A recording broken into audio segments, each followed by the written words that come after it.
esforçava para tentar deixar de ser gay. Eu quero que as pessoas entendam isso. Por quê? Porque as pessoas falam tanto sobre gays, sobre homossexual, homossexualismo, ex-gay, mas eu acho que só pode falar sobre isso quem é gay.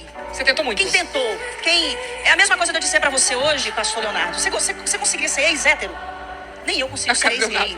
Por quê? Porque não é algo que eu decidi. Mas teve um dia que você falou, agora não dá mais pra mim? Não é que teve um dia que eu decidi. Eu simplesmente entendi que eu estava sublimando quem eu era, para tentar agradar a Deus. E chegou um momento da minha vida que eu entendi que eu ia agradar a Deus sendo quem Deus me criou para ser.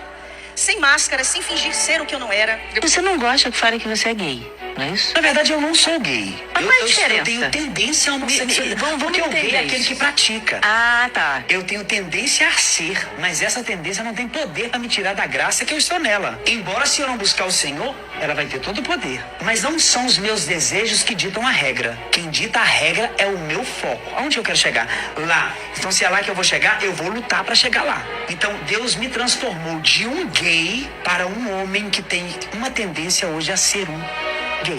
Mas ele só tem a tendência porque ele não quer isso mais.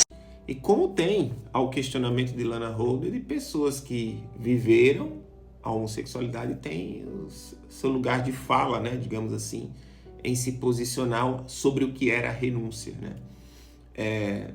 O Omar, claramente, aí ele prega muito sobre castidade, ele é uma bênção, um querido amigo, e ele mesmo diz, ele tem inclinações homossexuais, mas ele não é homossexual, porque a homossexualidade não é uma identidade, sim um desejo, e que ele renuncia a isso porque ele tem um objetivo, que é o reino de Deus, né?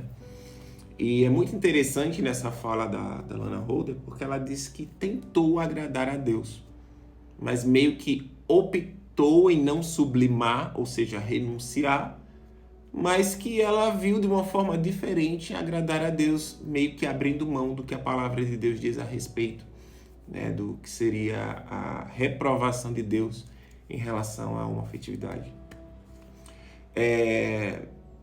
Claramente, o que ela prega não é bíblico. A Bíblia não tem um versículo que aprove, né, a união de pessoas do mesmo, mas reprova tanto no Antigo Testamento, ali em Levíticos 18, 22, tanto no Novo Testamento, em Romanos capítulo 1, ali do versículo 24 a 27, mais ou menos, 1 Timóteo, capítulo 1, do versículo 10, e 1 Coríntios, inclusive, do capítulo 6, do versículo 9, que inclusive esse texto fala que houve pessoas que foram mudados, que no texto lá tem no termo afeminado, que não é trijeito, mas no grego, acernocoitai, malakoi, ativos e passivos, ou seja, reprovando a conduta sexual de pessoas do mesmo. Então a Bíblia ela é muito clara que há uma reprovação de Deus de pessoas do mesmo e que é necessário viver a renúncia. E por outro lado, a única área que Deus aprova e traz um segmento a ser vivido de sexualidade no meio de instituição constituída por Deus, chamado família, tanto está em Gênesis 1, 28, que Deus abençoou a sexualidade, ela deve ser vivida no casamento monogâmico, homem e mulher, porque o texto fala que Deus abençoou a sexualidade e que há um mandamento na seguinte da sexualidade, que é a multiplicação. E claramente, casamento monogâmico, homem e mulher, macho e fêmea. Só que no Novo Testamento, em Mateus 19, Jesus ele reafirma aonde que deve ser vivido o casamento, né? Que o homem deixará pai e mãe e se unirá uma só carne à sua esposa e ambos serão um, que é aquilo que Deus ajuntou, ninguém o separe.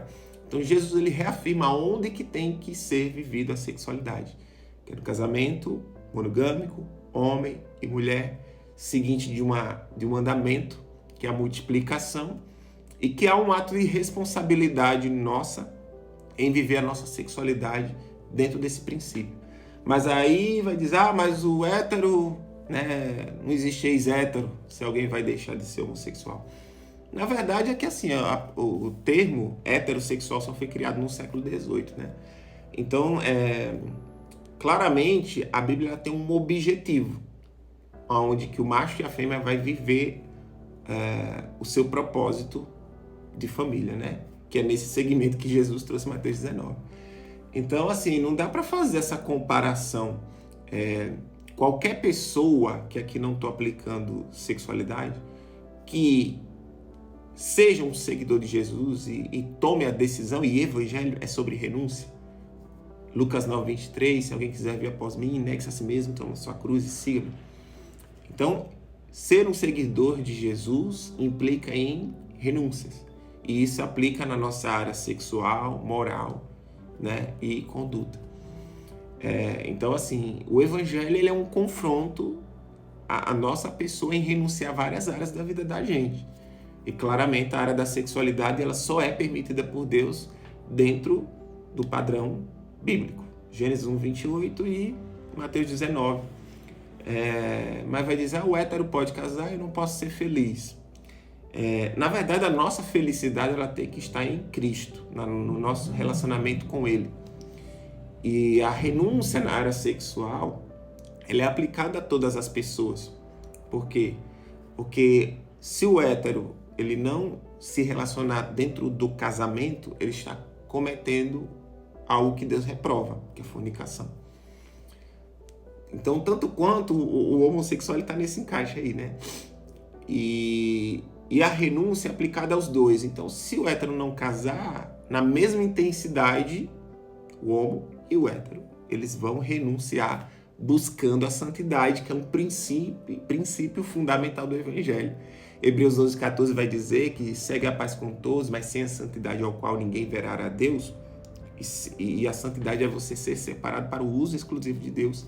E isso implica em renunciar áreas da vida da gente, para viver a santidade, a castidade, né, a pureza. Então o evangelho está aplicado isso a todas as pessoas. E quantos irmãos que são heterossexuais hoje, que estão dentro da igreja, que não casaram lá com seus 40 ou 50 ou 60 anos, então são pessoas que estão buscando a santidade. Então, se o que eu desejo na área sexual não estiver dentro dessa cosmovisão do evangelho sobre a instituição de Deus família, que o ato tem que ser vivido ali, eu vou ter que renunciar como qualquer pessoa, independente se eu tenho desejos homos ou se eu tenho desejos heterossexuais.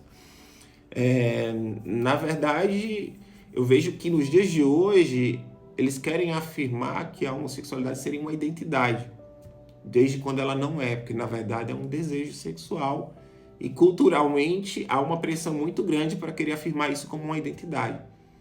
Mas aí eu te faço pensar, o fato de você até sentir um desejo homoafetivo não quer dizer que você tem que ceder a ele, ou que muito menos isso é uma identidade para você. Porque todos aqueles que são filhos de Deus seguem o evangelho e a sua identidade está formada no que a palavra de Deus diz a respeito de você. Por isso, então, um fato bíblico é que, sim, Deus reprova a homossexualidade em sua conduta sexual entre duas pessoas do mesmo, mas existe graça de Deus que nos transforma de dentro para fora, o Espírito Santo habitando na gente, que a questão sexual se torna algo secundário e que a sua felicidade está aplicada na sua intimidade com o Senhor Jesus, né? E eu sou prova disso, de mudança de vida, de comportamento, até na vontade, inclusive, de casar, né? E ter atração por uma mulher, e almejo isso, e oro a Deus para conhecer futuramente também a Rebeca. Mas existem outras pessoas que optaram meio que pelo celibato, pessoas que vão renunciar em amor à pessoa de Cristo, né?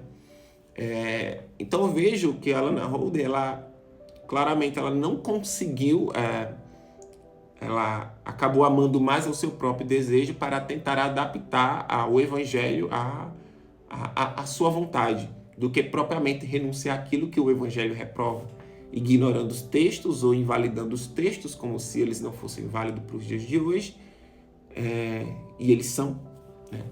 E não tem como eu acrescentar algo no evangelho, ou seja, não tem como eu dizer que Deus aprova a conduta de pessoas do mesmo, quando o evangelho reprova e não existe um versículo que seja que aprova essa ideia. Então eu não posso acrescentar algo que a Bíblia não diz, né?